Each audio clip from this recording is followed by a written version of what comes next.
Hello everyone, I am back with exercise 8.1. Let us solve some of the important questions of exercise 8.1. The first question is, in triangle ABC, right angled at B. AB is 24 cm, BC is 7 cm. We have to find number A, sin A and cos A, number B, sin C and cos C. Since बोला गया है triangle बनाने को, तो हमने एक triangle construct किया है, triangle ABC right angled at angle B. यहाँ पे बोला AB equal to 24 centimetre and BC equal to 7 centimetre. तो by Pythagoras theorem we know hypotenuse square equal to base square plus altitude square, that is AC square equal to AB square plus BC square. By solving we get AC square equal to 625. तो फिर AC बन जाता है root over 625 मतलब 25 centimetre. अब पहले हमें बोला है to find the value of sine A and cos A. तो सेम ट्रायंगल में अगर हम लोग एंगल ए को कंसीडर करें तो हमारे पास है एंगल ए के साथ में जो साइड होता है इसे हम कहते हैं बेस, इसके ऑपोजिट में जो साइड होता है उसे हम कहते हैं परपेंडिकुलर, और ये तो बाय ऑब्वियस रीजन ये होता है hypotenuse. We know sine A is perpendicular by hypotenuse. हमारे पास परपेंडिकुलर है BC और हाइपोटेनस है AC, तो फिर साइन ए का वैल्यू हो जाता है 7/25. सिमिलरली कॉस ए का फॉर्मूला होता है बेस बाय हाइपोटेनस. बेस है AB और हाइपोटेनस है AC, मतलब कॉस ए इक्वल टू 24/25. अब हमें निकालना है sine C and cos C.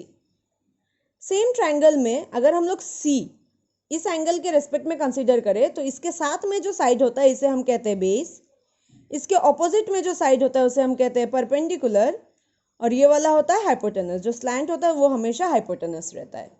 तो हमारे पास है साइन C का formula perpendicular by hypotenuse.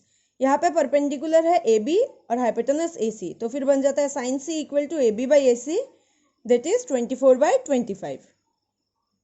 Same cos C का फॉर्मूला होता है बेस बाय हाइपोटेनस. यहाँ पे बेस है BC, हाइपोटेनस AC, तो फिर कॉस C हो जाता है 7/25. नेक्स्ट क्वेश्चन में बोला है if sine A equal to 3/4 calculate cos A and tan A. Question में हमें बोल के दिया है साइन A का वैल्यू है 3/4. हमें पता है साइन A का फॉर्मूला होता है परपेंडिकुलर बाय हाइपोटेनस, और इक्वल टू दिया है 3/4, मतलब परपेंडिकुलर होगा 3 और हाइपोटेनस होगा 4. तो अगर हम लोग एक ट्रायंगल कंसिडर करें ABC right angled eight B और एंगल ले A को, तो इस एंगल के रेस्पेक्ट में नीचे वाला इसी के साथ वाला जो साइड होता है वो हो जाता है बेस, ऑपोजिट वाला परपेंडिकुलर, और जो स्लैंट होता है वो बन जाता है हाइपोटेनस. यहाँ पे हमने निकाला है परपेंडिकुलर 3 है, मतलब BC बन जाएगा 3 सेंटीमीटर, हाइपोटेनस 4 है, मतलब AC बन जाएगा 4 सेंटीमीटर. अब यूजिंग पाइथागोरस थ्योरम हम लोग थर्ड साइड निकाल सकते हैं. Hypotenuse square equal to base square plus altitude square, मतलब AC square equal to AB square plus BC square. Solve करके हमें मिलता है AB equal to root over 7, मतलब हमारे पास AB इक्वल टू हो गया रूट ओवर 7. अब हमें निकालना है कॉस A का वैल्यू. कॉस A का फॉर्मूला होता है बेस बाय हाइपोटेनस. बेस है हमारे पास AB और hypotenuse AC, AB by AC, तो कॉस A बन जा रहा है रूट 7/4. सिमिलरली tan A का फॉर्मूला है परपेंडिकुलर बाय बेस. परपेंडिकुलर है BC और बेस है AB, दैट इज 3/√7.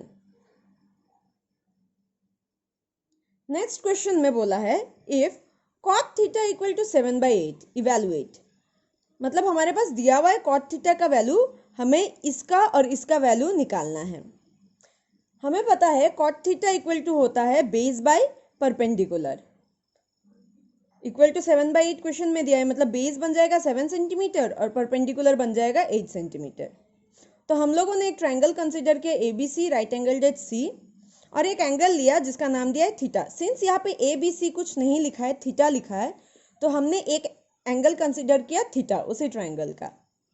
अब इस एंगल के रेस्पेक्ट में इसके साथ वाला जो साइड है ये बन गया बेस, ये परपेंडिकुलर और ये हाइपोटेनस. सिंस थर्ड साइड दिया नहीं है तो हम लोग थर्ड साइड को निकालेंगे using Pythagoras theorem. AB square equal to AC square plus BC square. By solving हमें मिलता है AB equal to root over 113.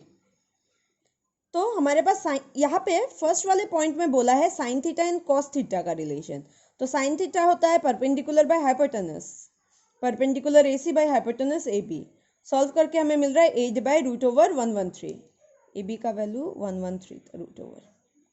Similarly cos theta equal to base by hypotenuse, base बन गया BC और hypotenuse AB, मतलब 7/√113। अब हमें निकालना है 1 plus sine theta into 1 minus sine theta by 1 plus cos theta into 1 minus cos theta.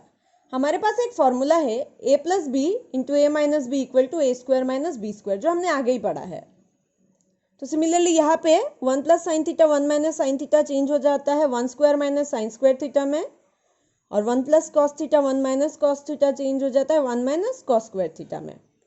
अभी आगे जो हमने sign theta and cos theta का वैल्यू निकाला था उसे हम लोग इसमें सब्सटीट्यूट कर देते हैं। मतलब ये बन जा रहा है 1 minus 8/√113 square by 1 minus 7/√113 square. 8 का स्क्वायर 64, √113 का स्क्वायर 113। सिमिलरली 7 का स्क्वायर 49, √113 का स्क्वायर 113। सॉल्व करने पे हमें मिलता है 49/64, मतलब इस पूरे का वैल्यू निकलता है 49/64। सेकेंड जिसका वैल्यू निकालना था वो था कॉट स्क्वायर थीटा। हमारे पास कॉट थीटा का वैल्यू पहले से ही दिया हुआ है क्वेश्चन में, और कॉट स्क्वायर थीटा को हम कॉट थीटा का स्क्वायर लिख सकते हैं।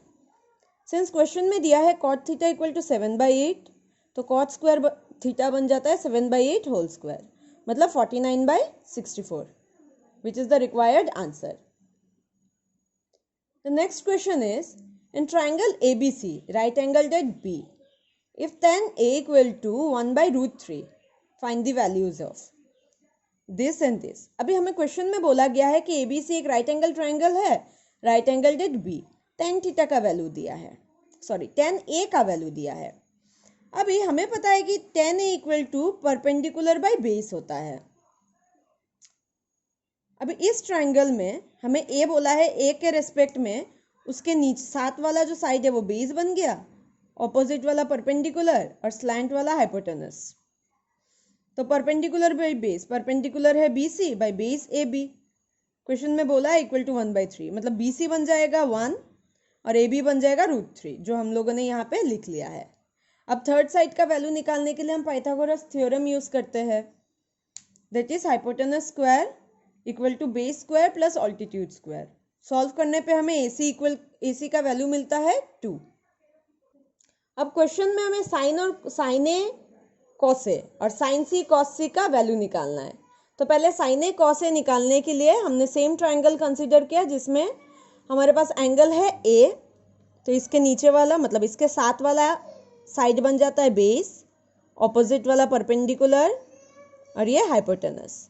तो साइन ए होता है परपेंडिकुलर बाय हाइपोटेनस, मतलब BC बाय AC 1/2।